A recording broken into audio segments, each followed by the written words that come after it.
after realizing that the widely unpopular first-time homebuyers incentive was a recipe for disaster should housing prices fall drastically. CMHC has revised the first-time homebuyer program to limit the losses CMHC could possibly incur while also limiting their upside. But is that really fair to the consumer and the people that took the first-time homebuyer incentive? I don't think so, and I'll tell you why in a minute. The definitive guide on how to manage your credit, product, penalty, price in that order. It's never been more important to get your mortgage right. All right, welcome back. Today we're discussing the CMHC first-time homebuyer incentive and recent changes that they quietly made to the program. And yes, these were done very quietly with one article showing up in the Financial Post, nothing mentioned on the newsroom of the CMHC website, and the product being updated, but really not much more information out there than that. But before we get into all the details of what they changed, do me that favor, hit that subscribe button, hit that notification bell, and please hit that like button so more people like you can see this video.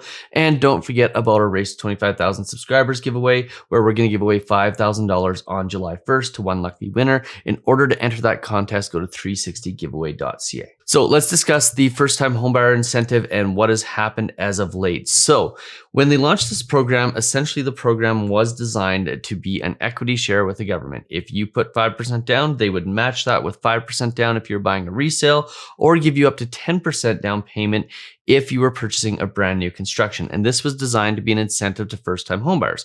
Now, there are a few flaws in this, primarily the main one being that it put a limit on the amount of income that you could make, so up to $120,000, and you could only borrow 4 times your income, which meant you had to reduce the amount that you qualified for under normal circumstances by about 20%. And most people in the market in the last couple of years haven't been able to afford to reduce the amount of mortgage that they qualify for 20% with the housing prices going up as much as they have.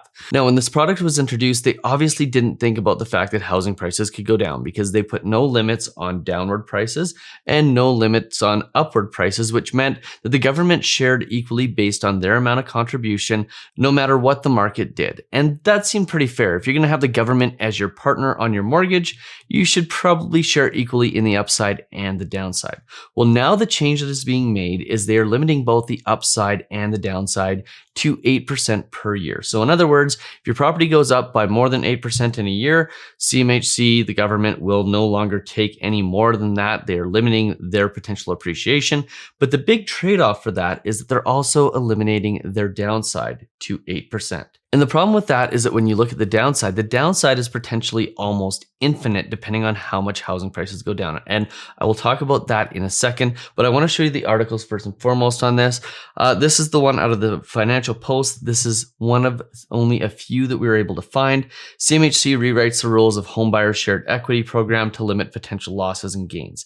And there's a couple of interesting quotes in here, but the one I want to point out to you is this one. And that is from Joe Pasalis. And basically what he says is, so at the first sign that home prices are trending down, CMHC needs to revise their co-buying program to cap their losses, which clearly means our federal housing regulator launched this program without even considering the possibility that home prices might fall in the future. So here's what's happening here. What is happening is that CMHC realized that if housing prices go down 20, 30, 40%, their potential losses are 4 to 5 times what they put into the program. So now what they're saying is that you want to limit that. And that's interesting because if a buyer uses the first-time home buyer incentive and housing prices go down by, let's say, 20%, well, CMHC has pretty much capped the amount that they can lose at 8%. So in other words, just slightly more than what they put in if it was a resale property. However, that leaves the borrower being responsible for the additional losses. So if that borrower finds themselves in a negative equity position and they need to sell, they're now required to eat the majority of the losses themselves. So this really sucks because basically CMHC and the government of Canada launched this program, albeit a program that wasn't widely adopted by most people. And they said, we're going to be your partners, good and bad. And now at the first signs of housing prices going down, they're saying, whoa, whoa, whoa. Maybe we only want to be your partner a little bit, not fully. And yeah, you're going to get to keep all the money that you earned on the upside, at least to a limit of 8%, But we actually think housing prices are going to go down now, so we're going to limit our losses. Now, the good news is if you took out this program prior to June 1st of 2022, the limit to the downside doesn't apply to you. And the good news is if you took this product previously, prior to June 1st, 2022, you get the limit to the upside. So there is a benefit there for pretty much everyone who's taken this program previously. But for people who are going to take this program going forward, they've basically made a bad program worse by saying, we are going to effectively not share in the losses if they're greater than 8%. And that's just not fair in my opinion. And like I said, we've done very few of these. In fact, my company has only done one of these since its inception. And they've only done about 14 or 15,000 applications for this program when they expected there to be 100,000 borrowers use this program. And that is quite frankly because of how poorly it was designed. And that again goes back to two things. You never want to have the government as your partner in anything, especially like I said previously, if they get to make the rules and change the rules, which is exactly what they're doing right now. And if you have to purchase for significantly less because they're limiting the amount that you qualify for by use of the factor of 4 on your income. So really the news here is not so much that they changed a program that hasn't really been used that much anyways, because it's really just a disincentive to use the program even further.